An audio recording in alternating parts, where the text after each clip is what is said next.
Bonjour, bonjour, bien-aimés dans le Seigneur, bonjour, peuple béni.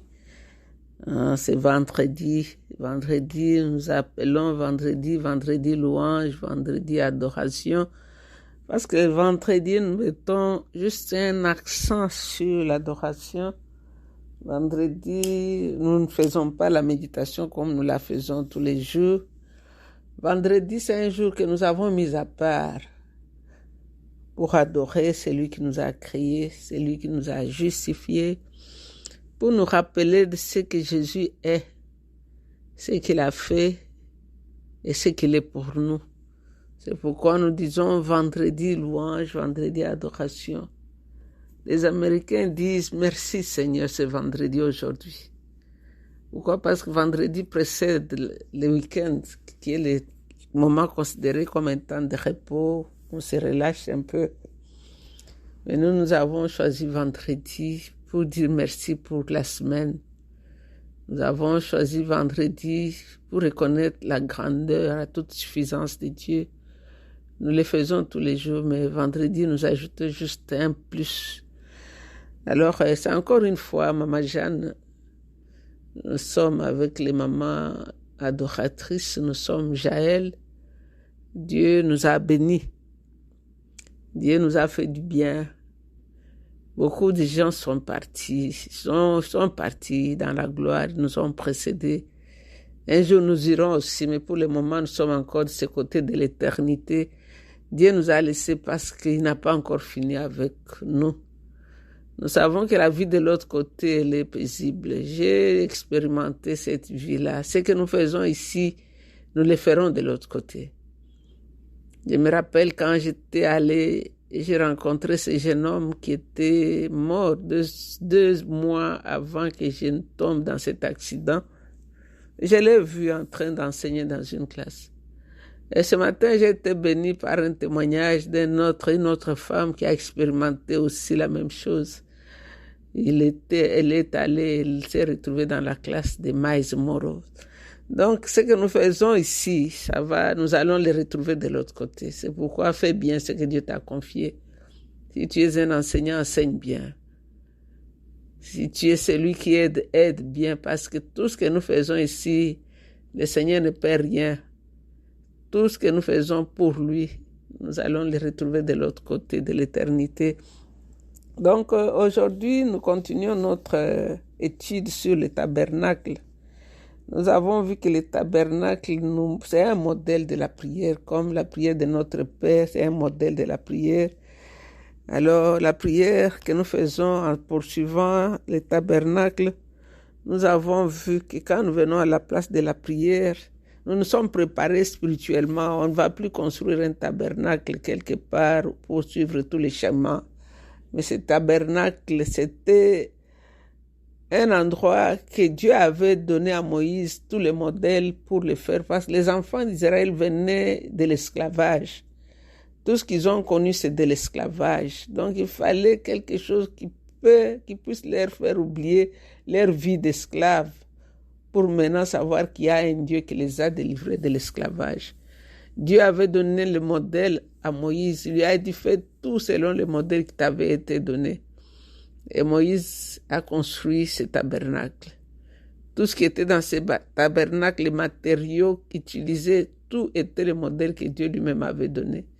Dieu lui-même avait donné l'intelligence aux hommes pour travailler sur les matériaux, les peaux d'animaux, pour construire ce tabernacle. Et ce tabernacle, c'est un type de Jésus. Tout ce qui a été fait dans ce tabernacle nous parle de Jésus-Christ. Alors, en étudiant ce tabernacle, cela ne veut pas dire qu'il y a encore un tabernacle quelque part où tu dois aller te fabriquer un tabernacle pour suivre le cheminement. C'est spirituel maintenant. Nous avons vu qu'à l'entrée de ce tabernacle, d'abord, il y avait un grand terrain clôturé. Et même les matériaux utilisés pour la clôture, Dieu avait donné les modèles, les dimensions, les calculs et tout. Il fallait faire selon les méthodes de Dieu. Souvent, nous échouons dans la marche avec le Seigneur parce que nous voulons faire les choses comme nous les voulons. Mais Dieu ne reconnaît que ce qu'il lui a donné comme instruction. Quand David a voulu ramener l'arche qui représente la présence de Dieu dans la cité de David en utilisant ses camarades, ses collaborateurs, ses amis, ses connaissances. Ça a échoué. Un homme a été tué. Mais quand il est reparti pour sonder les Écritures, fouiller la parole de Dieu, pour savoir comment Dieu avait fait, qu'est-ce qu'il avait dit concernant le transport de l'arche de l'Alliance, il a eu le succès. Donc, Dieu ne comprend que la parole qu'il nous a donnée. Nous pouvons fabriquer nos choses, mais si ça ne conforme pas avec ce que Dieu a dit, ça n'arrivera jamais. Tu peux avoir l'impression que ça a marché, mais ça serait quelques chapitres seulement. Parce que même avec David, ça avait marché. Un peu, un chapitre, quelques petits versets, ça marchait. Il y avait beaucoup de danse, mais arrivé un moment, Dieu avait mis une bosse.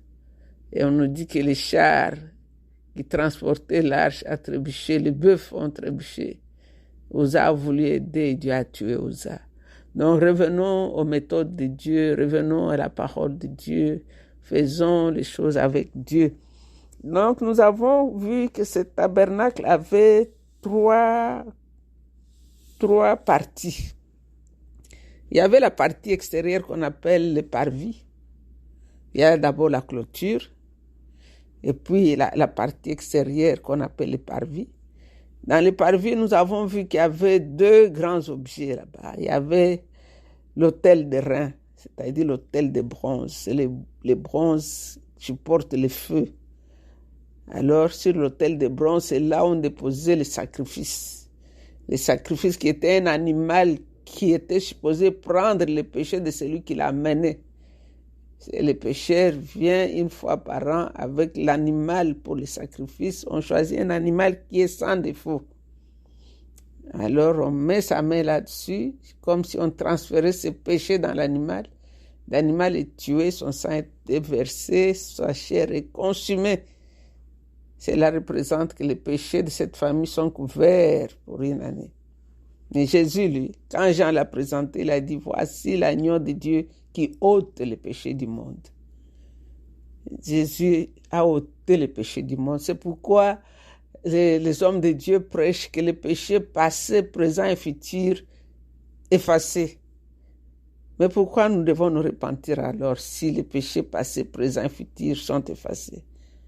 Oui, parce que quand nous dépassons l'autel de rein, il y a le vase de rein où il y a l'eau qui représente la parole de Dieu. Et quand les sacrificateurs arrivent devant ce bassin qui était fait avec des miroirs de femmes, l'eau représente la parole de Dieu. Dans la marche, un enfant de Dieu peut se salir les pieds. C'est pourquoi Jésus disait à Pierre, il faut que je lave tes pieds seulement, parce que tu es déjà propre. En acceptant Jésus, nous sommes déjà propres. Mais dans la marche de tous les jours, il peut arriver que nous puissions salir les pieds. C'est là où la repentance survient. Donc, on n'a pas dit que parce que les péchés passés, présents sont passés, tu ne peux plus te repentir. Mais quand tu fais un péché, tu dois te repentir, mon frère. Quand tu es un intercesseur, tu intercèdes pour tes enfants, tu peux te repentir pour les péchés de tes enfants. Tu peux te repentir pour les péchés de ta nation. Tu peux te repentir pour les hommes de Dieu qui tombent dans le péché tous les jours. C'est ça le travail de l'intercesseur. Les péchés passés, présents, futurs sont annulés par Jésus. Jésus a ôté. Mais il y a des moments où nous tombons, nous devons nous repentir. La Bible dit qu'auprès de Dieu, il y a un avocat. Donc, celui qui a péché peut demander pardon à Dieu. Parce que si j'ai offensé mon ami, je peux quand même me repentir. Je peux dire à mon ami, pardon, je t'ai mal fait. De la même façon que si j'ai offensé Dieu, je peux aussi me repentir. Donc, la repentance n'est pas anti-biblique, elle est réelle. C'est pourquoi il y a ce bassin-là. Tu te regardes dans le miroir, tu te laves. La parole de Dieu te montre là où tu as mal fait, là où tu es sale. Quand tu laves ton visage, tu te regardes dans le miroir, tu peux voir qu'il y a une tache, il y a le savon qui reste quelque part. C'est ça le travail du miroir. Tu enlèves la tache qui était restée. C'est ça l'eau qui est dans le bassin, l'eau qui est dans le vase de rein. Ça représente la parole de Dieu. Nous sommes purs, mais dans la marche de tous les jours, il arrive que nous puissions attraper la poussière dont nous lavons et nous purifions. Alors maintenant, nous entrons dans le lieu saint. Là, nous traversons les premiers voiles. Tous ces voiles, tous ces bassins, ça nous parle de Jésus. Jésus est la parole qui a été faite chair. Jésus est le Davar de l'ancienne alliance et le Logos du nouveau. Jésus est le message même du livre. Jésus est la parole de Dieu. Alors maintenant, nous traversons ce voile qui est encore un type de Jésus. Le corps de Jésus a été déchiré. Quand Jésus a dit tout est accompli, le voile du lieu saint a été déchiré de haut en bas. Donc ce voile, c'est un type de Jésus. Et maintenant, nous entrons dans le lieu saint. Dans le lieu saint, nous avons parlé de chandelier à cette branche. Si vous allez réécouter les audios de la semaine passée, vous allez avoir toutes ces explications. Il y a le chandelier à cette branche qui a été fait de l'or pur battu, qui nous parle de Jésus. Jésus a été battu. L'or a été battu pour lui donner la forme. On n'a pas mis dans le moule comme les enfants d'Israël qui avaient demandé à Aaron, fais-nous un Dieu que nous allons voir. Ils ont ramassé l'or que Dieu leur avait donné en Égypte pour l'adorer. Ils ont donné à Aaron, ils ont fabriqué leur moule, ils ont sorti leur veau, ils ont commencé à l'adorer. Non, Jésus a été battu. L'or dans le lieu saint a été battu pour lui donner la forme qui nous parle de Jésus. Et il y a cette lumière qui ne s'éteint jamais. Jésus est cette lumière qui ne s'éteint jamais. 24 heures sur 24, il est celui qui a fait l'alliance et qui respecte l'alliance. Il est notre Dieu. Il est la lumière qui luit dans nos nuits. Il est le soleil qui s'élève après l'orage. C'est lui le soleil de justice. Quand on élève son regard vers Jésus, l'ombre de la malédiction passe derrière nous. Donc, dans le lieu très saint, il y a ces 7 chandeliers qui illuminent tout ce qu'il y a dans cette pièce.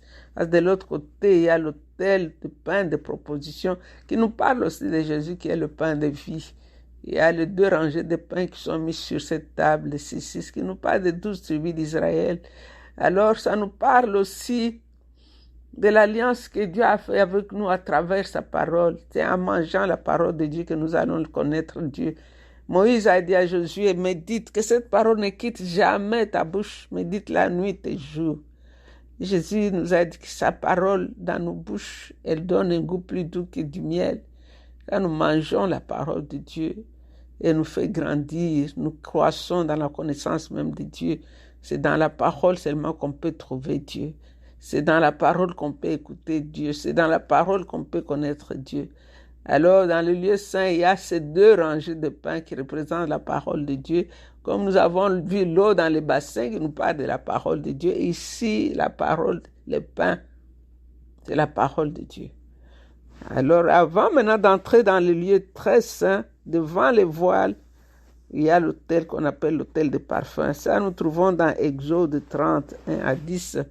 C'est là où Dieu avait donné à Moïse les instructions comment construire l'autel de parfum. L'autel de parfum était conçu aussi avec les bois d'acacia et c'était recouvert de l'or. Il y avait de l'or partout. Hey Alors, friends, I cet met a free hôtel de puzzle game parfum called Bite a Jigsaw. était It's specifically constitué de designed l'or. for seniors. Et Dieu The avait game dit à Moïse, quand nous lisons Exode 31 à 10, nous verrons les instructions comment construire l'autel de parfum. C'était le bois d'acacia, c'était carré, et on y déposait les parfums. Vous savez, le parfum, quand tu es parfumé, quand tu passes quelque part, quelqu'un va sentir le parfum, mais ne verra pas le parfum. D'abord, là-bas, les sacrificateurs brûlent le parfum 24 heures sur 24. Les parfums représentent les louanges adressées à Dieu par les fidèles. Les parfums, sur cet autel de parfums, représentent en même temps les prières des saints et l'adoration, l'encens qui brûle sur les lieux saints. Quand nous lisons Apocalypse chapitre 5, ce sont les prières des saints. Les parfums ne se voient qu'à la lumière du chandelier, tout comme le pain de proposition. Donc cela veut dire que nous avons besoin du Saint-Esprit pour louer Dieu.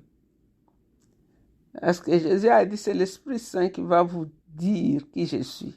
Parce qu'il ne parlera que ce qu'il a entendu dire. Le Saint-Esprit, c'est l'agent numéro 1 dans notre vie d'adorateur. Un adorateur ne peut pas adorer Dieu sans le Saint-Esprit. Car il n'y a que le Saint-Esprit qui peut te montrer la beauté de Jésus pour que tu puisses l'adorer. Alors quand nous arrivons devant l'autel des reins, nous prions, nous remercions Dieu de nous avoir sauvés de nos péchés, de nous avoir donné la vie éternelle. La vie éternelle, on ne va pas la voir quand on sera au ciel. Sur la terre, déjà, nous avons la vie éternelle. Nous vivons déjà l'éternité. Après notre mort, nous continuons dans l'éternité. Nous sommes dans l'éternité de ce côté ici et nous continuerons dans l'éternité. Jésus nous a donné la vie éternelle. Nous sommes en Christ, nous sommes dans la vie. Alors, devant l'autel de parfum, nous prions, nous demandons à Dieu de nous remplir et de nous remplir. Vous savez, on peut être rempli du Saint-Esprit, demander d'être rempli tous les jours, tous les jours. Paul a dit, soyez continuellement remplis du Saint-Esprit. Les disciples de Jésus ont prié dans le chapitre 4 des Actes des Apôtres. Ils ont dit, étends ta main, Seigneur, qu'il se produise des guérisons, des signes et des miracles. La Bible nous dit qu'après avoir prié ainsi, ils ont été remplis du Saint-Esprit. Comment les gens qui étaient baptisés dans le chapitre 2 sont baptisés, sont encore remplis, c'est-à-dire tous les jours, demandons d'être remplis du Saint-Esprit. Devant l'autel de parfum, nous prions d'être remplis, nous voulons être nous-mêmes un parfum de bonne odeur, nous sommes un parfum pour notre roi. Alors, nous remercions Dieu de nous avoir donné la vie éternelle. Nous sommes devenus la descendance d'Abraham, nous sommes devenus les enfants d'Abraham. Quand Dieu a apparu à Abraham dans Genèse 15, il lui a dit, tes enfants seront nombreux comme les étoiles dans les cieux et comme les sables au bord de la mer. Donc, au bord des sables, ceux qui sont par terre, les étoiles, ceux qui sont au ciel. Nous sommes les enfants d'Abraham. Nous sommes engendrés en Jésus-Christ. Nous sommes devenus co-héritiers avec Jésus-Christ. Dieu nous a adoptés pour ses enfants. Il avait dit à Abraham, en toi je te bénirai et en toi sortiront des nations. Et nous sommes devenus les nations, nous sommes devenus les enfants d'Abraham. La bénédiction d'Abraham est devenue aussi notre bénédiction. Alors nous remercions Dieu pour cela. Nous allons aussi les remercier toujours à cet autel de parfum. Dieu qui nous délivre tous les jours des tentations, des problèmes de tout genre. Il y a même des maladies, on ne se rend même pas compte qu'on était tombé malade, que Dieu nous a guéris. Il y a quelques séquelles qui nous arrivent, mais il y a beaucoup de choses que Dieu fait. Pendant que tu dors, tu ne sais même pas ce qui se passe autour de toi. Tu te réveilles le matin, tu crois que c'est normal. Il y en a, pendant que tu dormais là, tu es même mort. Et le matin, Dieu t'a ressuscité. Combien de gens sont allés dormir et puis ne se sont pas réveillés? Et toi, tu dors, tu te réveilles, tu marches, tu bouges, tu crois que c'est parce que tu sais faire ces choses. Non, c'est un miracle qui s'est produit. Chaque matin est un miracle. Dieu renouvelle ses forces, sa bonté, ses compassions. Chaque matin est un miracle. Et puis toujours à cet autel de parfum, nous remercions Dieu. Parce que même les problèmes qui sont arrivés jusqu'à nous, Dieu les a fait concourir au bien. Nous sommes devenus un témoignage. Ce matin, quand quelqu'un m'a rappelé mon témoignage quand j'étais dans cet accident, ça m'a fait du bien de savoir que ce que Dieu a fait, ce qui avait l'air d'être quelque chose de grave, est devenu un témoignage qui édifie quelqu'un. Je me rappelle, c'est papa qui m'a appelé à l'église un jour pour me dire, Maman Jeanne, depuis que tu nous as dit que tu avais vu notre fils de l'autre côté, tout le poids, toute ma blessure dans mon cœur a été guérie. Je sais que mon fils est bien, je le verrai un jour. Ce qui était vu comme un problème est devenu une solution pour quelqu'un d'autre. Donc nous remercions le Seigneur. Les remercions d'avoir fait de nous des témoins de Jésus sur la terre. Donc ici, nous sommes toujours dans les lieux saints et nous allons passer de l'autre côté pour entrer dans les lieux très saints. Et cet autel de parfum est juste devant le voile qui est devant l'autel, le lieu très saint. Et ce voile représente le corps de Christ. Au moment où Jésus a rendu son esprit en disant tout est accompli, en disant le Père, je te remets mon esprit, on nous dit que les voiles du temple se déchiraient en deux, du haut en bas. Avant, sous l'ancienne alliance, il n'y avait que les souverains sacrificateurs qui pouvaient aller dans les lieux très saints une fois par an. Et c'était les jours de l'expiation. Car dans les lieux très saints, il y avait le sang de sacrifice qu'on mettait entre les deux chérubins. Mais maintenant, nous avons le libre accès. C'est pourquoi il nous dit, approchez-vous avec assurance du trône de grâce, où vous allez trouver la grâce nécessaire pour être secouru dans les mauvais jours. L'accès est libre. C'est pourquoi devant les voiles, nous devons remercier Dieu de nous avoir permis de nous approcher de lui au travers le corps déchiré de Jésus. Jésus a traversé un tabernacle qui n'était pas fait de main d'homme. Il est allé déposer son sang dans le tabernacle au ciel en passant par son corps déchiré. La Bible dit que c'est par un chemin vivant qui est son corps déchiré. Nous allons l'adorer, lui, notre étoile brillante du matin. C'est lui-même l'encens qui brûle dans les lieux saints. C'est lui le parfum de grande valeur. Il est le parfum qui a été fait selon l'art du parfumeur. Il est le nard et le safran. Il est la casse et toutes les plantes utilisées pour les parfums. Toutes ces plantes représentent Jésus. Le nard, le safran, la casse, la myrrhe, toutes ces choses nous parlent de Jésus. Mon âme t'adore, roi glorieux. Que toute la gloire te revienne à toi et à toi seul. C'est dans le nom saint de Jésus que nous avons ainsi prié. Vous êtes bénis, restez bénis. C'était encore une fois votre servante, Maman Jeanne. I love you. Bye bye.